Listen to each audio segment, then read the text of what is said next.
स्वागत है आपका हमारे चैनल वेद पर।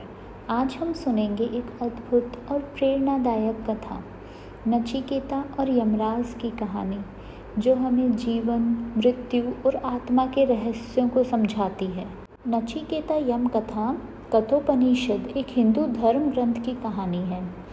यह कहानी है सत्य की खोज करने वाले बालक नचिकेता और मृत्यु के देवता यमराज की। तो बहुत समय पहले की बात है। एक ऋषि थे वाजश्रवस। उनका पुत्र था नचिकेता। ऋषि ने यज्ञ किया और उसमें अपनी वस्तुएं दान करने लगे। नचिकेता ने देखा कि पिता बूढ़ी और बेकार गायें दान में दे रहे हैं। उसने देखा कि उसके पिता ने ईमानदारी नहीं दिखाई। उसके पिता ने शपथ ली थी कि वह सब कुछ दान करके आध्यात्मिक आनंद प्राप्त करेंगे, मगर उन्होंने चालाकी की। नचिकेता अपने पिता के पास गया और इस बारे में उनसे बात करने लगा। उसकी उम्र उस समय सिर्फ 5 साल की थी, मगर उसमें असाधारण समझदारी थी। उसने कहा, ये गायें तो बूढ़ी और कमज़ोर हैं पिताजी।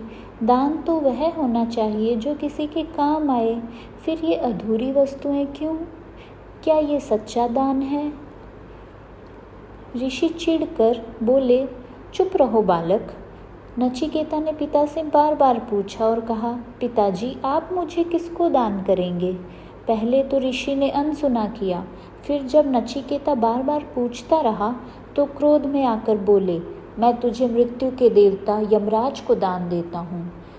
नचिकेता ने पिता की बात सच मान ली और यमलोक की ओर चल पड़ा। वह वहाँ पहुँचा, पर यमराज उस समय घर पर नहीं थे।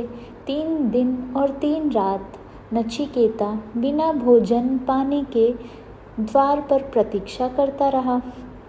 जब यमराज लौटे तो उन्होंने पूरी तरह थके और भूखे मगर पक्के इरादे वाले इस छोटे से बाल ब्राह्मण को देखा।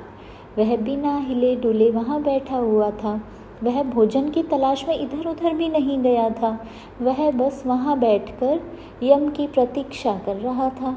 यम इस बालक के पक्के इरादे से बहुत प्रभावित हुए, जो 3 दिन से प्रतीक्षा कर रहा था, वह भी बिना कुछ जल भोजन ग्रहण किए। वह बोले, मुझे यह देखकर बहुत अच्छा लगा बालक कि तुम 3 दिन से मेरा इंतज़ार कर रहे हो। तुम्हें क्या चाहिए? मैं तुम्हें 3 वरदान देता हूँ। बताओ तुम क्या चाहते हो? नचिकेता ने पहला वरदान मांगा, हे प्रभु, मेरे पिता का क्रोध शांत हो और जब मैं लौटूं तो वे मुझे प्यार से अपनाएं। यमराज ने कहा, तथास्तु। फिर नचिकेता ने दूसरा वरदान मांगा। नचिकेता ने मांगा कि स्वर्ग लोक का अग्नि विद्या ज्ञान मुझे प्राप्त हो। यमराज ने वह ज्ञान भी दे दिया। तीसरा वरदान नचिकेता ने पूछा, मृत्यु के बाद आत्मा का क्या होता है? क्या आत्मा अमर है? यमराज पहले तो टालते रहे। उन्होंने धन, राज्य, लंबी आयु जैसी कई वस्तुएं देने की पेशकश की। कहा, नचिकेता, ये प्रश्न तो देवताओं को भी उलझा देता है। तुम कोई और वर मांग लो। पर नचिकेता ने दृढ़ होकर कहा, प्रभु, धन, राज्य, वैभव ये सब नष्ट हो जाते हैं। मुझे केवल आत्मा का सत्य चाहिए। तब यमराज ने कहा, आत्मा न कभी जन्म लेती है और न कभी मरती है। यह शाश्वत है, अजर अमर है, अविनाशी है। जिसने आत्मा को पहचान लिया वह मृत्यु और भय से परे चला जाता है। नचिकेता ने आंख बंद कर कहा, प्रणाम प्रभु, अब मुझे सत्य का बोध हो गया। ये थी नचिकेता और यमराज की कथा।